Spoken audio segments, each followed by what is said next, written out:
Welcome back to Fast Money. Disney shares leading the Dow today, jumping almost 8%. The media giant posting better than expected revenues driven by strength in its parks and streaming businesses. It was the company's first earnings report under new CEO Josh D'Amaro. CNBC founder and current contributor Tom Rogers joins us with his reaction. Tom was the first president of NBC Cable and is now senior advisor to CNBC's parent company, Versant Media. Tom, always great to have you with us. Thanks for having me. So a great first quarter for a CEO. He didn't kitchen sink it. Did you like his message that he wants to be more impactful when it comes to the fans who come to Disney?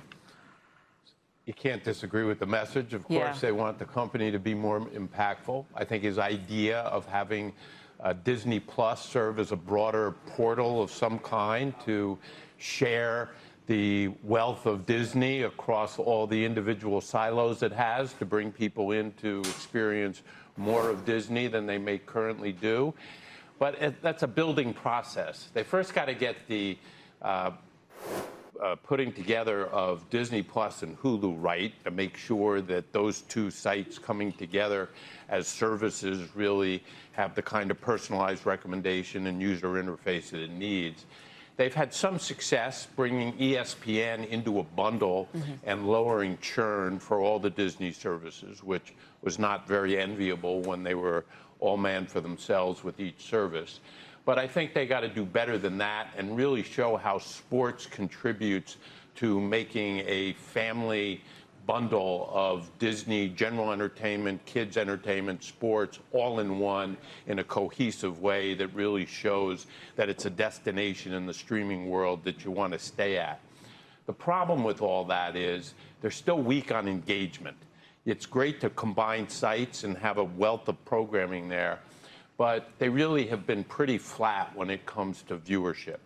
And actually, YouTube has overtaken Disney in terms of total company viewership. And when Paramount, Warner finally come together, they will probably have greater total viewership even than YouTube. And Disney hasn't used that broader company viewership to really drive engagement that well.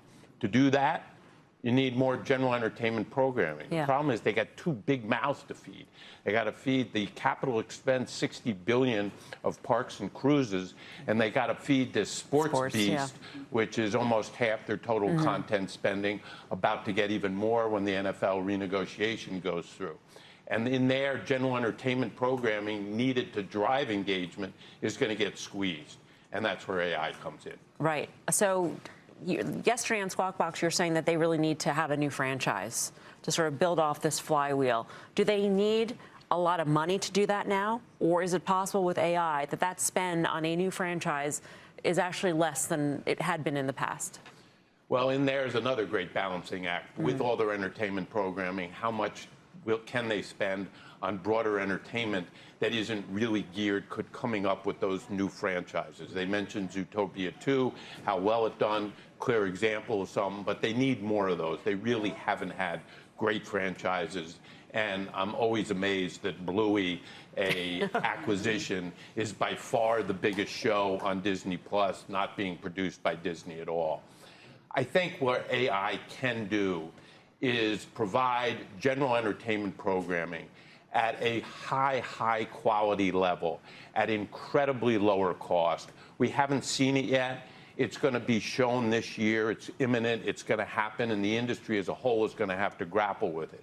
Because on the one hand, it helps deal with the need for general entertainment programming, where you have two other mouths that feed that skid in those budgets. But on the other hand, it lowers the competitive advantages that the Disneys and the Netflix have if you can have terrific high-quality programming but not need the big budgets in order to access that program. Sure. Maybe this is a Disney-related question, maybe not, Tom, but how far are we, do you think, from the day when a kid can speak into an iPad or a TV and say, I want a show about a baby elephant and a pink rabbit going to the circus and meeting a mouse? And then it gets generated. You can do that today, and most people think the quality of it is slop. But what you will find, I think, imminently, is some pretty sophisticated building on those video models that generate that stuff today, that refine the outputs in a way that creates something that is indistinguishable from the best Hollywood productions.